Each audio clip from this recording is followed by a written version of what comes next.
And before we'd like to begin, I'd like to start how we always do, with honoring the lands that we are on today. I called it Windsor Park now, but it has been and continues to be Treaty 1. And it is the traditional territories and ancestral lands of the Anishinaabe, Anishinaabe, Dakota Iote, Denisoulene, and Neothoic nations. And we acknowledge Manitoba is located on the homeland of the Red River Métis. We acknowledge northern Manitoba includes lands that were and are the ancestral lands of the Inuit, and we respect the spirit and intent of treaties and treaty making, and remain committed to working in partnership with First Nations, Inuit, and Métis people in the spirit of truth, reconciliation, and collaboration. Today is an exciting day.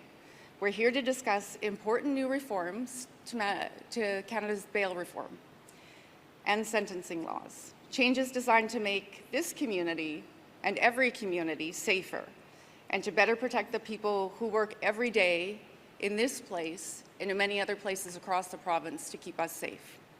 I'm pleased to welcome Manitoba's Minister of Justice and Attorney General, Matt Wiebe. Thanks very much. Well, thanks very much, Minister Cable, and thank you so much for hosting us here in the beautiful constituency of Southdale. It's fantastic to be here. I'm so pleased to be here today with our Minister of Justice, Minister Sean Fraser, also with, of course, Nick Kasper, President of the UFFW, and Kyle Ross from the MGEU. Great partners, and I'm so pleased that we could be here together sharing in this important announcement. Our government is committed to protecting those who protect us every single day. Violence against first responders and our emergency workers is completely unacceptable.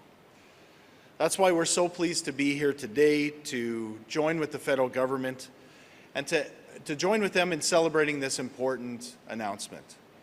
I want to thank Minister Fraser and the federal government for listening and answering Manitoba's call to include these important amendments to the criminal code that will better protect our first responders every day. These amendments will ensure that anyone who assaults our first responders faces tougher penalties, and that our firefighters, our police officers, and our paramedics can do their jobs without fear or interference. This is an important step forward, one that our government has been advocating for, but one that also sends a very clear message to everyone that there must be zero tolerance when it comes to attacks on our first responders.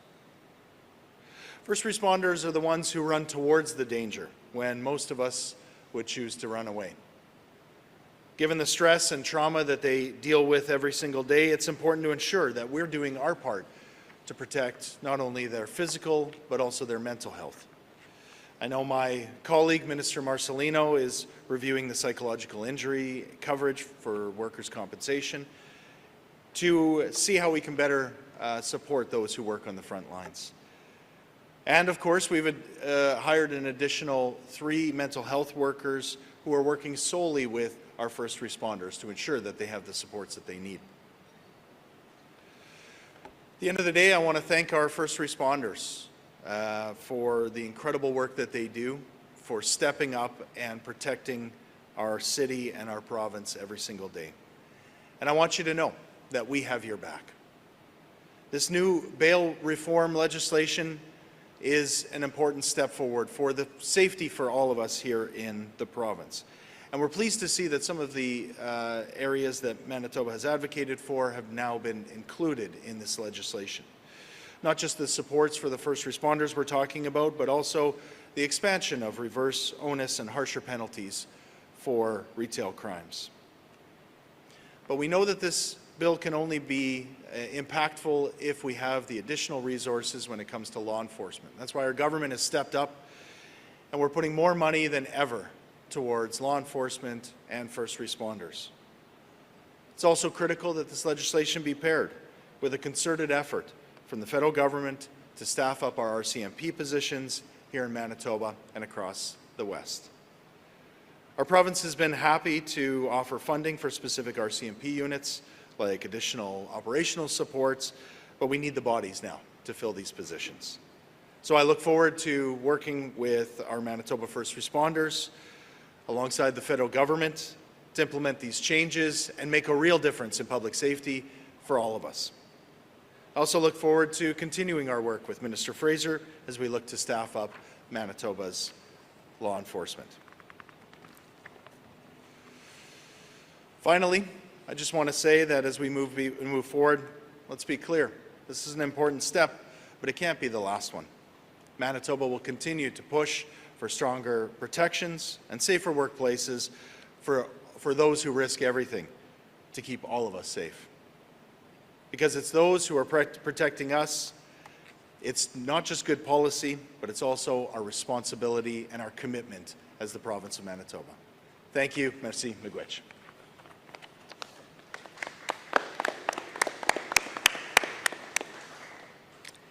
Thank you so much, Minister.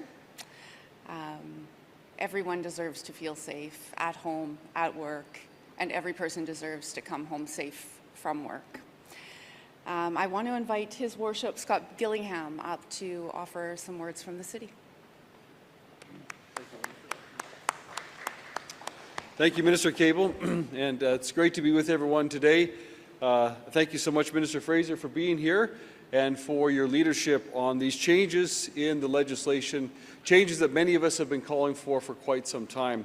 I want to recognize the other ministers who are here, Minister Wiebe, Minister Cable, Chief Schmidt, and the Deputy Chiefs.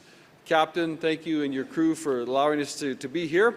And also good to be here with Nick Kasper, Cal Ross, Ryan Whiten, and others that represent our employees, our firefighters and paramedics who do critical work in this city every day for the people of this city.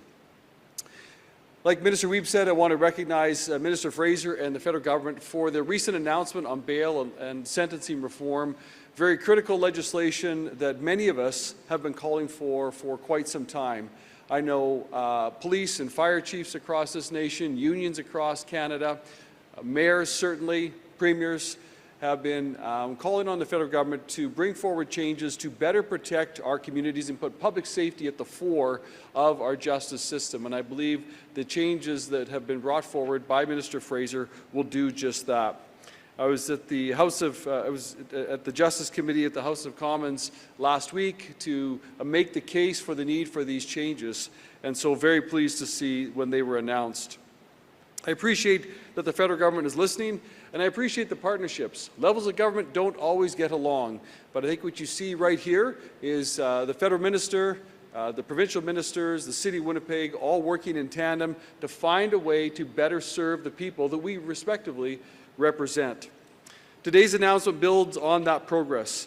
Bill C-14 will strengthen the criminal code to make it clear that when someone commits a crime against a first responder, a firefighter or a paramedic or another emergency worker, that crime will be treated as more serious at sentencing. City Council Winnipeg City Council unanimously endorsed a motion calling for exactly this kind of legislation, and I'm proud to see the federal government acting. Every day, as was said already, our first responders step into dangerous situations to protect others. But I think we can appreciate that sometimes the people that they're responding to sometimes are unpredictable. Sometimes because of the substance abuse that is involved in the call, it makes the people potentially violent, potentially unpredictable. We know stories within our own city in recent months where firefighters have been hit with a pole or some sort of metal stick. We know that paramedics, when they're working in the back of an ambulance, there's not a lot of room in the back of an ambulance. And if someone turns violent, there's not a lot that paramedics can do. And so this legislation is critical because it's about our workers, it's about the men and women who are moms and dads and sons and daughters who serve as emergency responders every day in our community. They deserve protection, and this legislation will provide that protection and recognize the value of our employees. So I want to thank our firefighters and paramedics for the work that they do 24 hours a day. I want to thank Minister Fraser, Minister Wiebe, and others who are involved in bringing this legislation to the fore, and I appreciate the opportunity to speak today. Thank you.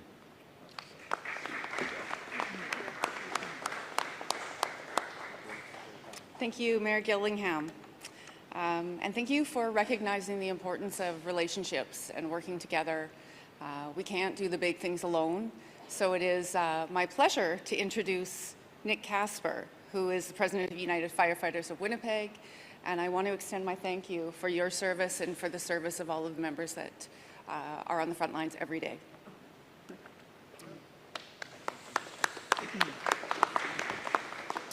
Thank you, Minister Cable. And I want to thank Mayor Gillingham, Minister Wiebe for echoing our voices, our call for reform, and of course Minister Fraser and our federal partners for taking this important step to protect firefighters and paramedics from the rising violence we face on the front lines. We appreciate your leadership and recognition that those who come when others are in crisis deserve to return home safely to their families. Across Canada, incidents of violence against firefighters and paramedics are escalating. Here in Winnipeg, we've seen nearly 100 reported assaults in 2025 alone. In one case, a firefighter was struck in the face with a metal pole. Days later, crews had to disarm a patient armed with a knife threatening to kill them. These are not isolated events. They represent a growing national crisis.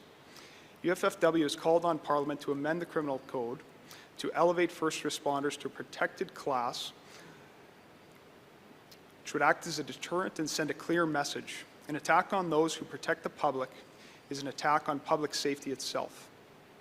This is an important step towards acknowledging that first responders are too often targets of violence while protecting others.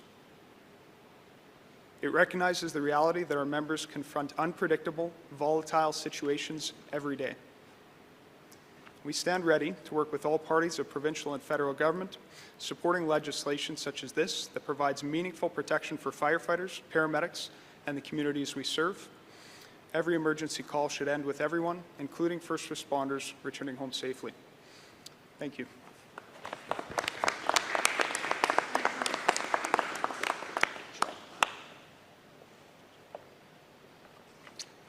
Thank you, Nick. And thank you for sharing your perspective on behalf of firefighters. I would like now to invite my other friend, Kyle Ross, the president of MGEU, to share remarks on behalf of his members. And I will extend the same note of gratitude to you, Kyle, and to all of the members of your union who work on the front lines every day to keep Manitobans safe, to keep our public services working, and to help us live a good life here.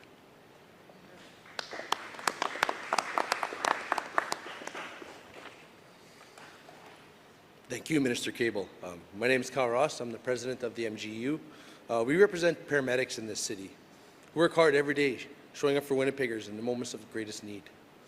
But increasingly, we hear from our members about the growing violence they face on the job.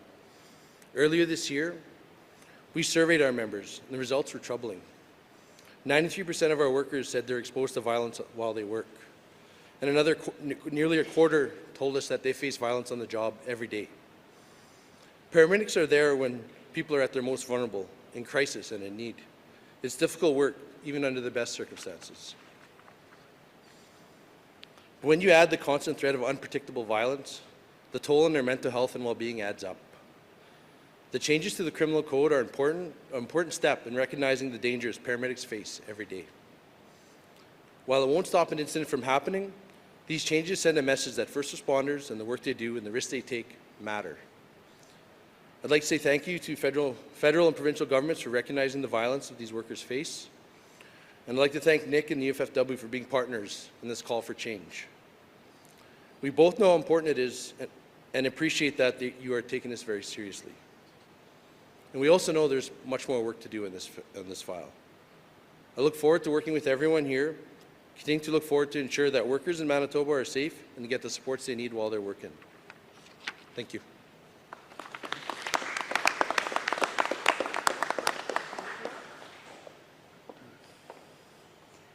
Thank you, Kyle, for those remarks. And thank you to everyone who keeps this place so immaculate. I'm looking around. This is amazing. Lastly, I would like to invite our visitor, Minister of Justice, the Honourable Sean Fraser.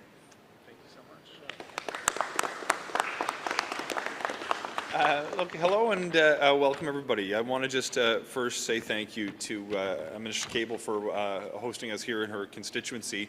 Minister Wiebe for his collaboration throughout the process, Nick and Kyle on behalf of the workers that you represent, the Mayor who's been engaged on this issue, and my previous portfolio on housing as well, but most importantly to those who actually work on the front lines to help keep our community safe. Thank you for being here today, and thank you sincerely what you do to help keep Canadians safe in your community. Last week, we tabled legislation, the Bail and Sentencing Reform Act, in the House of Commons. This is a law that includes more than 80 concrete measures that are designed to effectively do two things. One, to make it harder for violent repeat offenders to be granted bail, and two, to impose harsher penalties on those who commit some of the most serious violent crimes. Now, we campaigned on some of these reforms in the last federal election, but the bill would be incomplete if we had stopped with the measures that we put in our recent election campaign platform. The real reason I'm here is not just to profile the measures relating to first responders in the bill that we tabled last week, but it's to say thank you. This exercise has been one of the most collaborative that I've been engaged with over my 10 years in politics. It's unusual in some ways. I know the Mayor indicated that levels of government may not always get along, may not always agree. My experience in the development of this legislation was that it is a model for the process that we ought to adopt if we want the Federation to work. In particular, I do want to acknowledge specifically Minister Wiebe's role and the inclusion of the measures insofar as they relate to first responders. Without his advocacy on behalf of some of the voices that you see represented at the microphone today, I very much doubt that this measure would have made its way into the legislation. Good ideas are not developed behind closed doors on Parliament Hill. They're developed through conversation and engagement with people who manage the justice system, with people who work within the justice system, and with people who are on the front lines to help promote public safety.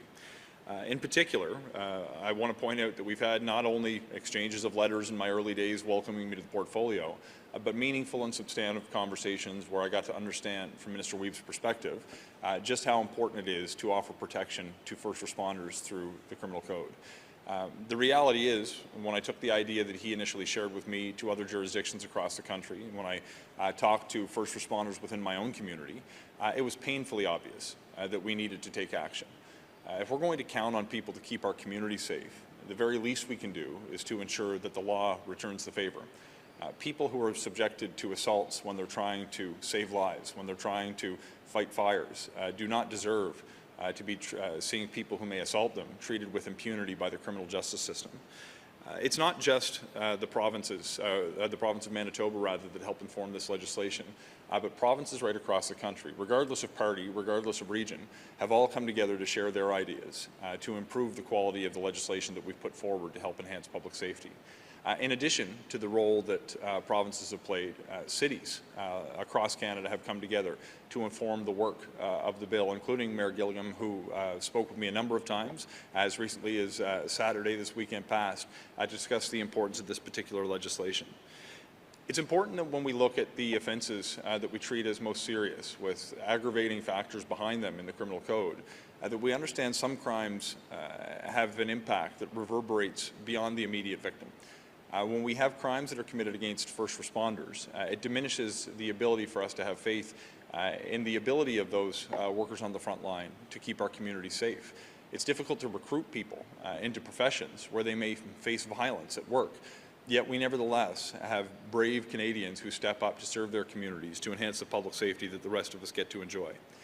I do want to point out as well, in addition to the change that we're making insofar as it impacts harsher sentences for those who would assault first responders in the line of duty, that we've also taken additional feedback, not just from those represented here today, but some of my caucus colleagues who represent the City of Winnipeg and Ottawa, alongside the provincial government locally and alongside the Mayor's office, to ensure that we actually consider the impact of crime and criminal law reform when it comes to our downtowns.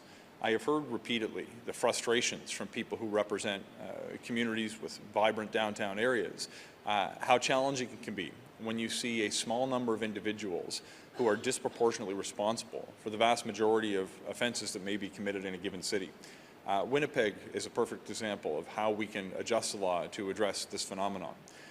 In direct response to the feedback that we've heard, again, from provinces, from cities, from downtown associations, chambers of commerce, we made a decision to adjust what's known as the tertiary grounds of bail. This is one where a court may refuse to release a person on the basis that they would jeopardize public confidence in the administration of justice. It is hard for people to see justice done when the same person is released again and again only to reoffend and to wreak havoc upon communities. It's causing business owners sometimes to leave downtowns. It's causing people who come out to shop, to go to a hockey game, to enjoy their community, to stay at home instead. We can't allow threats of crime to undermine our ability to enjoy life in our communities. We made a decision to adjust that criteria around the public confidence in the administration of justice to ensure that courts would consider not only the seriousness of an outstanding charge that an accused may face, but also the number of outstanding charges that same person may face. The combined impact of these two reforms on first responders and on high-volume offenders is going to improve the quality of life in our communities right across the country. And I would hope actually free up the justice system and those on the front line so we can ensure that paramedics can be focused on saving lives, that firefighters can be focused on fighting fires, rather than having to take on additional roles, whether it's social workers or peace officers of another kind.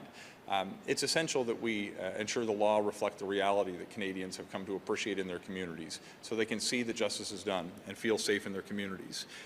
But just to reiterate, the real reason I'm here is to say thank you to those who've helped inform the bill and to say that we want to continue to collaborate, because although this legislation is part of our effort to improve public safety in Canada, it is part of a much broader strategy.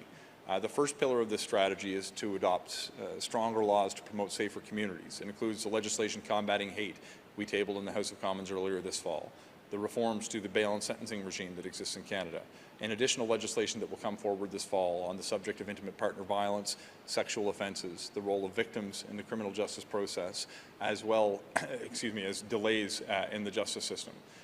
Beyond the criminal justice reforms that we are launching, we also know that we need to strengthen support for the front line.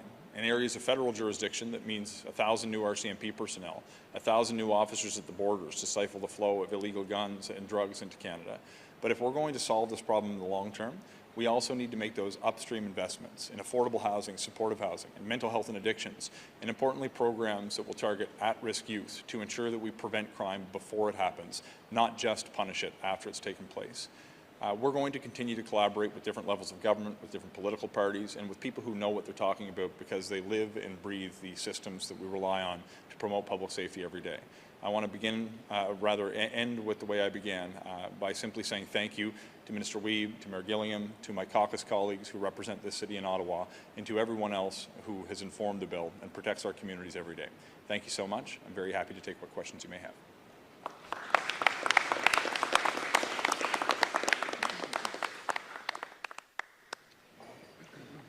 Thank you, Minister Fraser. Thank you for coming here to be with us, and thank you for setting such a great example for what happens when we work together. Everybody in this room and watching these video clips is either a son, a daughter, an auntie, an uncle, a mom, a dad, grandpa, grandma, and we all deserve the freedom to build a good life here in this country. So I thank you for coming here for this announcement, and this concludes the formal portion of our announcement here, and the floor is open for media to ask questions. Thank you. First question for Scott Gillingham from Winnipeg Free Press. This is maybe for both the Justice Ministers. I'm curious, in the last few days we've had a judge come out and say that the head president of legal aid, even Crown prosecutors have come out and say that, while this may be good in the long term, there are issues with things like presumption of innocence. And I'm wondering where you guys stand on that one. Also, Manitoba prosecutors have said that there's not enough. This is just going to create more workload in terms of, and they already have a high enough workload. So I'm just wondering where you guys are on those two things, and maybe even on the Charter of Rights, because that's come up as well. Look, thanks very much for the question, and I'll offer some thoughts and turn it over to my provincial counterpart. We don't need to choose between our Constitution and public safety. I believe the reforms that we're putting in place are going to help deliver better public safety outcomes for Canadians in the communities that they know and they love, and at the same time respect the charter rights that are guaranteed to every Canadian. When it comes to the measures that we put in place, we went through a rigorous analysis to consider how we can promote public safety while respecting charter rights, including the presumption of innocence. When you look, for example, at the reverse onuses for serious and violent offences that we've included, which are typically tied to either violence or organized crime, they represent offences that often could contribute to a public safety risk when an offender is in fact released. When we're trying to make sure that we change the rules to toughen the bail system, we're not simply seeking to incarcerate more people, we're seeking to prevent dangerous people and violent people from getting out into our communities in most instances. On the operational side, and I'll save some of the details for Minister Wiebe to offer clarity, but for my part, the starting point in this analysis has to be that we need a set of rules that are designed with public safety in mind, that are designed to keep people safe.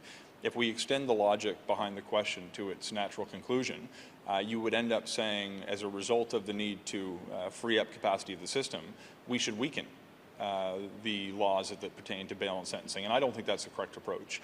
So the philosophy that informed the reforms that are included in the Bail and Sentencing Reform Act were designed to establish systems around bail and around sentencing that would promote public safety and public faith in the administration of justice. We'll have to work to be good partners with other levels of government to ensure those downstream impacts will be accommodated to the extent they take place. I happily share the floor with Minister Wiebe.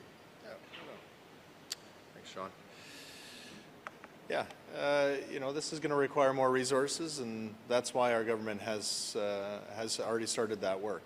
Of course, we announced our 5-point bail plan, which started with a direct investment of $4 million, specifically to address the issue of those who need additional supervision, more data collection in terms of sharing between levels of government and different jurisdictions. We've announced 36 new officers for the city of Winnipeg, a 2% escalator for law enforcement across the province. So we've already started to make the investments. When it comes to Crown attorneys, you know, 35 new Crowns hired.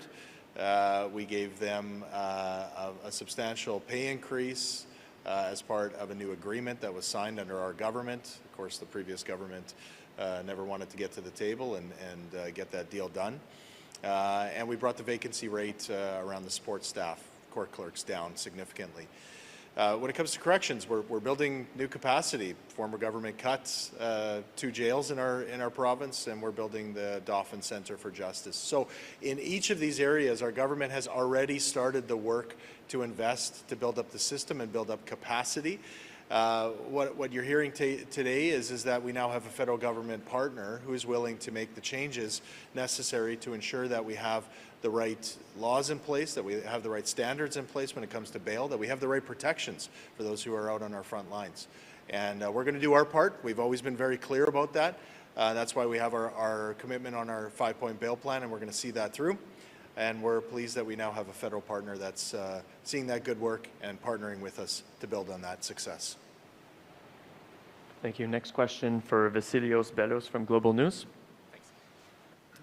For Minister Wiebe, please, building off, you were talking about correctional capacity there. Could we speak more to how far off some of those projects are? If we see bail reform sooner rather than later, it could be a few years of struggles in these systems that are already over capacity and understaffed. Well, as I said, we've already started to build off of some success and, of course, rebuild after the cuts we saw in the previous government. Good example of that is our electronic monitoring program, right? The ankle bracelet program. This is a program that's used to keep communities safe. That's the first and foremost goal of our government, and that's the way that this program can help in terms of keeping communities safe. We're able to divert folks by using that program, keeping better track of where they're at and making sure that we're keeping those communities safe. But again, this is about building capacity for not just the short term, the medium term, but also the long term. And so really it's a real capital investment that we're making in the city of Dauphin and throughout the system. We have the capacity in the system right now to accommodate the numbers that we have with regards to our inmate population. But again, we're starting from less than zero because we lost capacity under the previous government. So we're committed to rebuilding, and we're committed to continuing to invest in those important resources. And Yeah. sorry, quick follow to that. Yeah. Minister, speaking about Dauphin, what are timelines looking like that on that facility? Yeah, right now? we've done some extensive consultation, great partnership with the City of Dauphin, with the Parkland, with First Nations, Treaty 2, and MMF and SCO out there. Look, this is a big capital investment, and we're on track. We're going to get this built as quickly as possible, but we're going to do it in the right way.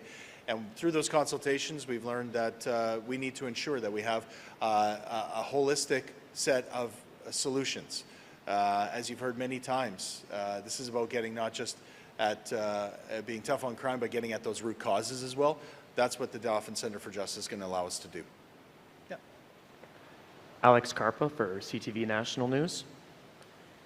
Minister Fraser, a couple questions for you here. If you could just first off, in the first part of your answers, just kind of go through the measures that will protect first-line responders, paramedics, et cetera, and then just maybe to those standing here and those watching on the front lines, ensuring how you believe that your government's new measures will actually protect first responders on the front lines. Maybe if you could just highlight those things. Thanks. Yeah, certainly.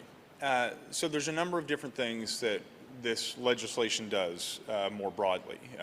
It includes clarification of the principle of restraint when it comes to bail systems, reverse onuses, new conditions that will be imposed on bail. On sentencing, there's a number of other measures, consecutive sentences, restrictions of house arrest for different kinds of offences. But specifically, we looked at adding what are known as aggravating factors to the criminal code.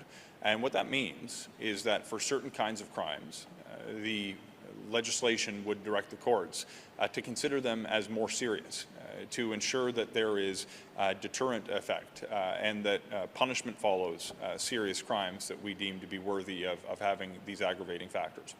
One of the aggravating factors that we're adding to the code would be that a crime committed against a first responder in the line of duty should be taken more seriously. This recognizes that the impact of particular crimes actually has an impact beyond the immediate victim, but has a community impact. The other elements that we've added would be crimes committed against essential infrastructure that may take a network or a power systems down. Organized retail crime, where you're actually chipping away at the ability of a local economy to remain vibrant and to attract customers to their places of business. But when it comes to first responders, we heard loud and clear that it's completely unacceptable that the people we rely on to promote public safety, whether it's our paramedics, our peace officers, our firefighters, it's completely unacceptable that they would be subjected to violence in the line of duty. That has a detrimental impact on their ability to serve their communities, a detrimental impact on the ability to recruit new members into these essential professions, and a detrimental impact on the ability for Canadians to live freely and safely in their communities. I want to say thank you. Because without the advocacy of those who work on the front line, without the advocacy of provincial governments who've taken up their cause, without the advocacy of individuals like Minister Wiebe, this change would not have been made.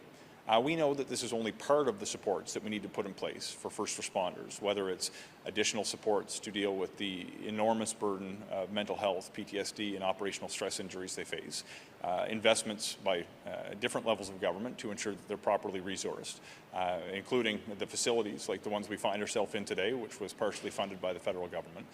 But we did want to take the opportunity when it comes to the Bail and Sentencing Reform Act to send a signal to Canadians, to first responders, that there will be no tolerance for attacks against first responders while they are working trying to keep our communities safe.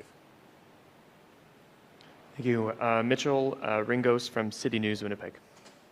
Just a question for both union presidents. Considering your members are on the front lines directly dealing with these problems and the potential impact this could have, I'm just wondering if you could go over, the problems you have been seeing before this bill and what changes do you think these changes will make to actually help those who you're working for. I'm just wondering, in terms of police officers, I know many times people will not make that next step to aggression because they know the consequences. Do you believe over time that same mindset will be in the mind of criminals, and do you think that could help with retention and those leaving the job due to stress, overwork, and being attacked at work? Yeah, thank you for the question. I mean, that's obviously the intent, right? We've been in the media, we've been advocating. You've heard our calls echoed by civic and provincial governments here, and as the minister pointed out, violence against first responders is unacceptable. You know, our members are running in. They're going when people need help, where people need help, and they're being met with a violent response, and that's impacting their ability to do their job effectively and our ability to serve the public. So we welcome any change, any legislative change that strengthens protections against first responders and gives us the tools we need to do our job effectively.